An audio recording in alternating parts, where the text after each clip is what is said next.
Hi all, welcome to the Daily Current Affairs by Neo IAS.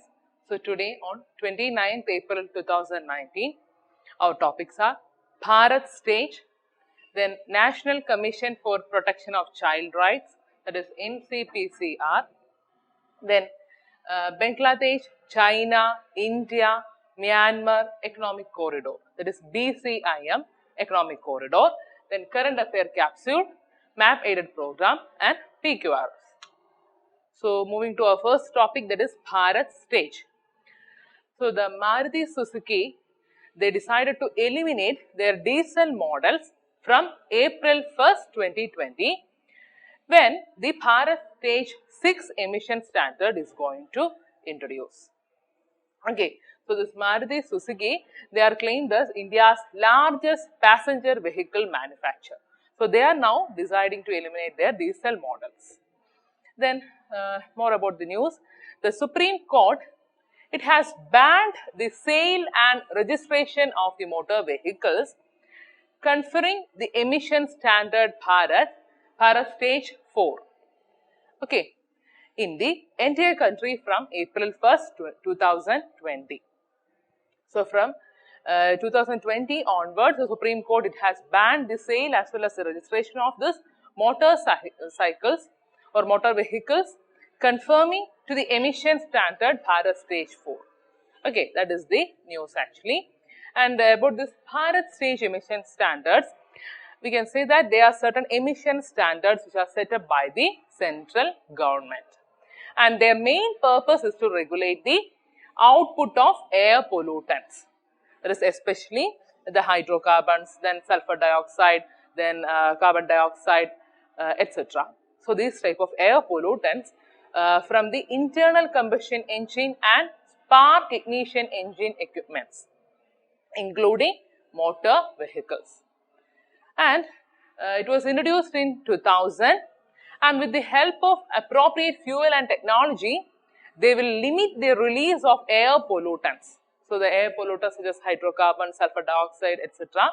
With the help of this appropriate technology, they will limit the release of air pollutants from the vehicles using internal combustion engine.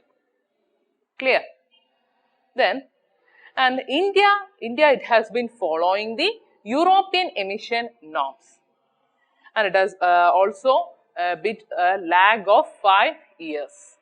Okay, so India, it has been following the European emission norms, and the BS4 norms, it has been enforced across the country from April 2017. And in 2016, the central government, it has announced that the country needs to skip the BS6, BS5 norms altogether, and we have to adopt BS6 norms. So we are following the BS4 norms till 2017. But in 2016, the central government, it had announced that the country would skip the BS5 norms and it is going to BS6 norms by 2020. Okay, and the timeline and standards, they are set up by the CPCB, that is Central Pollution Control Board. So it comes under the Ministry of Environment and Forest and Climate Change, that is MOEF. Okay, so their timelines as well as their standards, they are set up by the Central Pollution Control Board, that you have to remember. Then next we can discuss the difference between BS4 and BS6. So the main difference between the already existing BS4 norms and the newly introducing or newly going to be introduced, that is BS6 norms, is the presence of sulfur itself. Okay, so the main difference is the presence of sulfur, and the BS6 fuel, it is estimated to bring around an 80% reduction of sulfur from 50 particulate matter to 10 ppm. Okay, parts per million. ppm stands for parts per million.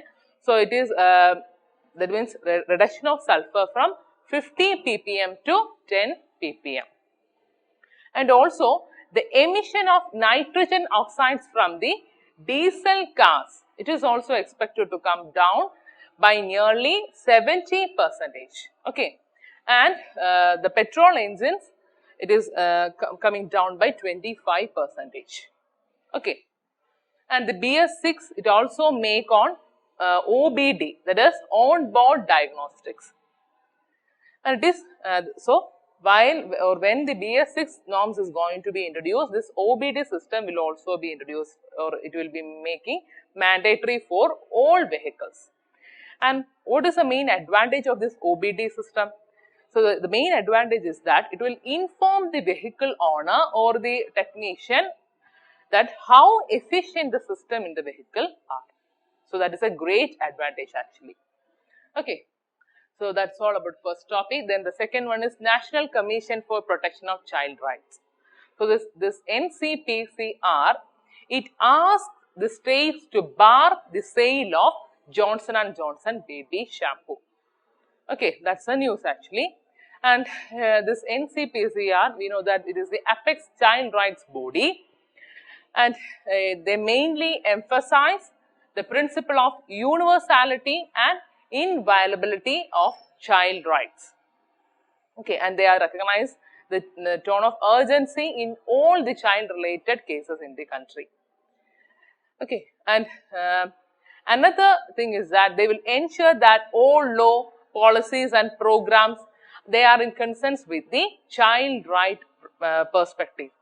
That means according to the Constitution of India and also the United Nations Rights of Child. And it was set up in March 2007 under the Commission for Protection of Child Rights Act 2005. And you can say that any person who is coming to between the age group of 0 to 18 years can be recognized as child. And this commission, it works under the aegis of Ministry of Women and Child Development. Okay. And it also had responsibility under POCSO Act 2012 and RTE Act 2009. Okay. Then next we can see the main responsibility of this NCPCR. Its main responsibility is to establish a children's court. So that means for the speedy trial of offence against the child. And another responsibility is to appoint a special public prosecutor for every child court or every children's court. And another point is that it can inquire into compliance and they can take the suo motu notice on matters relating to the violence against the child, okay, or child right violations. Then next is the Convention on Rights of the Child. We know that the CRC, it is adopted by the United Nations General Assembly in 1989, and this convention, we know that it prescribes the standards to be followed by all the state parties in securing the child rights. And it has got 54 articles and each of them will entail different rights. Okay, that is survival right, developmental right, protection right, participation right, etc. Okay, that's about this Convention on the Rights of Child. The next topic, it is Bangladesh, China, India, Myanmar Economic Corridor, that is BCIM.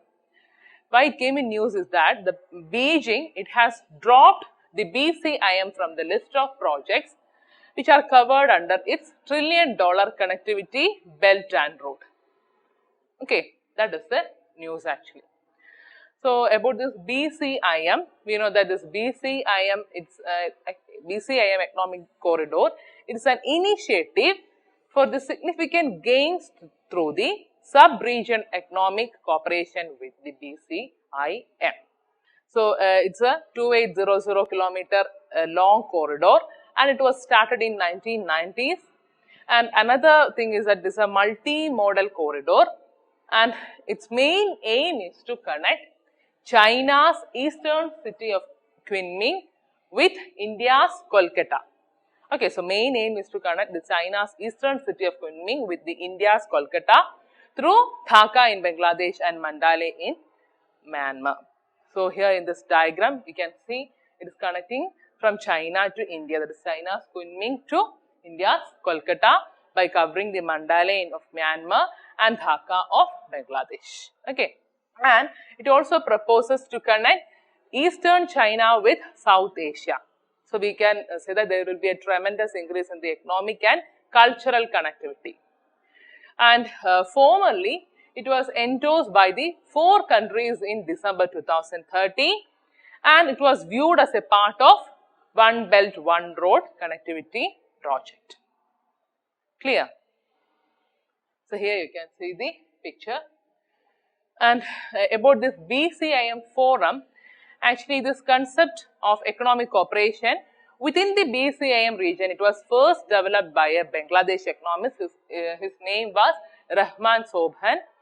And the first meeting of this initiative, it was took place in 1999 in Kunming, or it was known as the Kunming Initiative. It evolved into the BCIM Forum for Regional Cooperation in 1999. Okay, and primarily, so it was established as a track 2 dialogue. That means create a sub-regional cooperation zone and also to gradually steer from an essentially civil society, that means in the track 2, to an intergovernmental one, that is in the track 1. That means we can say that to change from a track 2 level to a track 1 level, where the political buy-in and the intergovernmental ownership would be key to realizing the vision and the objectives of the initiative. That is actually one of the primary aim. And in current affair capsule, there is a small topic, that is Ishad. This Ishad is the local mango variety of Angola of Uttara Kannada district of Karnataka. So its pulp part, it has been extracted for over a century for making the value added products. So you have to remember that Ishad is a mango variety of Uttara Kannada district of Karnataka. Clear? And in map aided program today we have got Weddell Sea. So this Weddell Sea, it's a deep embayment of the Antarctic coastline, and it forms the southernmost tip of the Atlantic Ocean, and the Weddell Sea is bounded on the west by the Antarctic Peninsula of the West Antarctica, then on the east side by the coastland of East Antarctica, and on the extreme south by the frontal barriers of the Filcher and Round ice shelves. Okay, these are the boundaries. Here you can see the Weddell Sea, West Africa, then East Africa. Okay, then in prelims question revision series, today our question is, what is or are the recent policy initiatives of the Government of India to promote the growth of manufacturing sector? And the options given are, first one is setting up of national investment and manufacturing zones. Then second option, providing the benefit of single window clearance. Then third one, establishing the Technology Acquisition and Development Fund. So we have to select the correct answer using the codes given below. A is 1 only, B 2 and 3 only, C it is 1 and 3 only, and D 1, 2 and 3.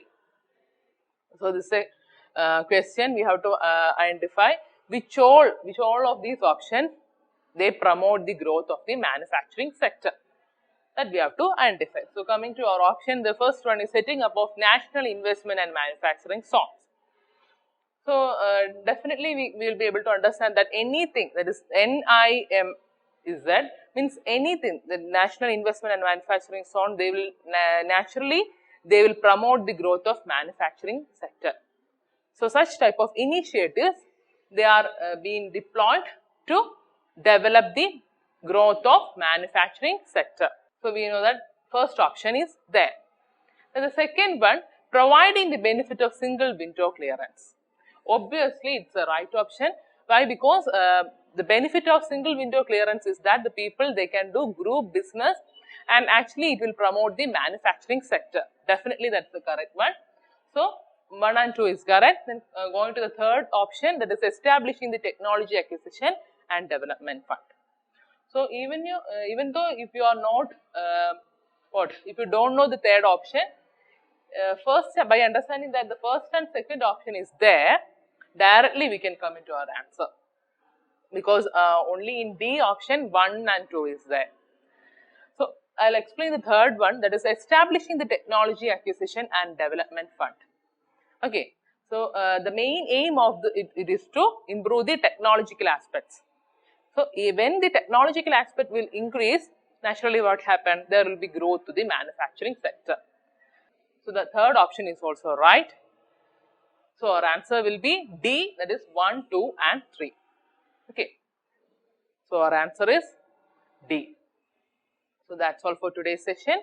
You can download the material from the link given below. Good night.